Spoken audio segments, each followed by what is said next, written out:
বাংলাদেশের মাটিতে নেই মোহাম্মদ ইউনূস। এখন তাহলে কোথায় রয়েছেন ইউনূস?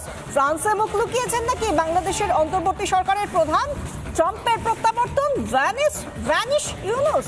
তো বন্ধুরা, ওপার বাংলা থেকে মানে বাংলাদেশ থেকে খবর আসছে যে ট্রাম্পের প্রত্যাবর্তনের সাথে সাথেই নাকি মোহাম্মদ ইউনূস বাংলাদেশ ছেড়ে পুরো পগার পার হয়ে গিয়েছে। যেহেতু ডোনাল্ড ট্রাম্প এমন একজন মানুষ, তোমরা ভালো করে জানো, যে কিনা কোনো অত্যাচার মুখ বুজে সহ্য করবে না। আর মোহাম্মদ ইউনূস তো বাংলাদেশবাসী তথা বাংলাদেশে বসবাসকারী যেসব হিন্দু, খ্রিস্টান, মুসলিম বাদে অন্য যেসব ধর্মের মানুষরা আছে তাদের উপর তো অত্যাচার চালাতো। তাই জন্য মোহাম্মদ ইউনূস আগে ভাগেই বাংলাদেশ ছেড়ে পালিয়ে গিয়েছে।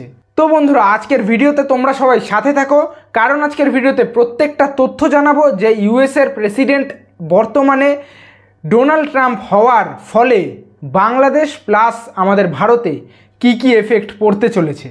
তো দেখো, প্রথম যেই এফেক্ট সেটা তো অলরেডি বাংলাদেশে পড়ে গিয়েছে, যে মোহাম্মদ ইউনূস বাংলাদেশ ছেড়ে পালিয়ে গিয়েছে। সে জানিয়েছে তার কিনা শারীরিক অসুস্থতার জন্য সে ফ্রান্সে গিয়েছে। কিন্তু ভাই এসব কিচ্ছু না।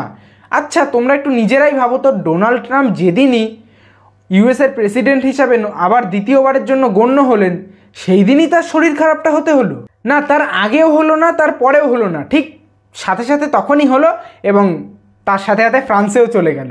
ব্যাপারটা কেমন একটা হাস্যকর লাগছে না তোমাদের কাছে? আমার নিজের কাছেও লাগছিল।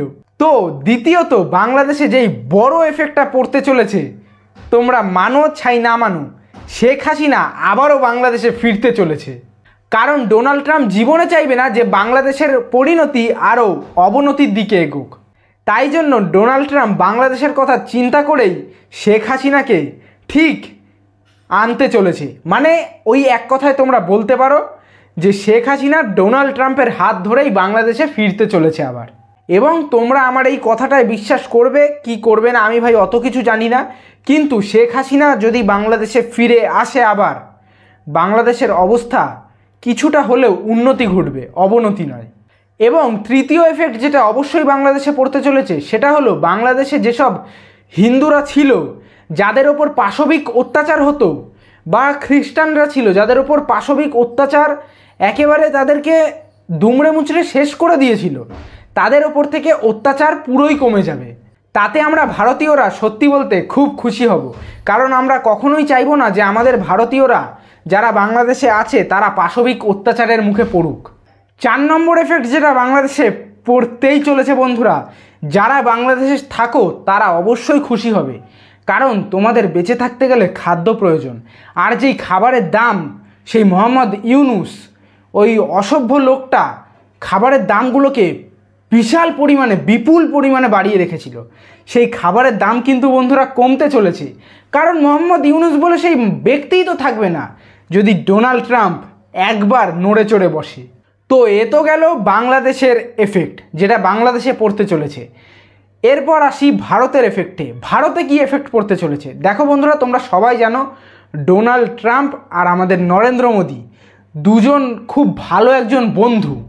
মানে বলতে পারো দুজনের গলায় গলায় বন্ধুত্ব, যার কারণে আমরা ভারতীয়রা অনেক কাজবাজের ক্ষেত্রে বা কিছু উন্নতির ক্ষেত্রে আমরা সুবিধা পাবো ওই ডোনাল্ড ট্রাম্পের থেকে। যেহেতু আমাদের নরেন্দ্র মোদী ডোনাল্ড ট্রাম্পের বন্ধু, তো একজন বন্ধুকে অবশ্যই তার দেশ মানে তার দেশকে উন্নতি করতে অবশ্যই সাহায্য করবে, এটা আমরা জানি। তো বন্ধুরা, একটু নড়ে চড়ে বসো, অনেক কিছু চেঞ্জেস আসতে চলেছে আমাদের ভারতেও। ভারতে যা চেঞ্জেস আসবে সেগুলো ভালো এবং বাংলাদেশে আরও ভালো।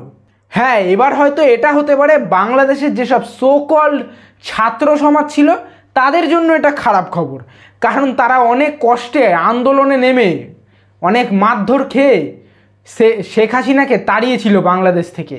তো তাদের জন্য তো স্বাভাবিক, তাদের দাদু ছেড়ে চলে যাচ্ছে তাদেরকে।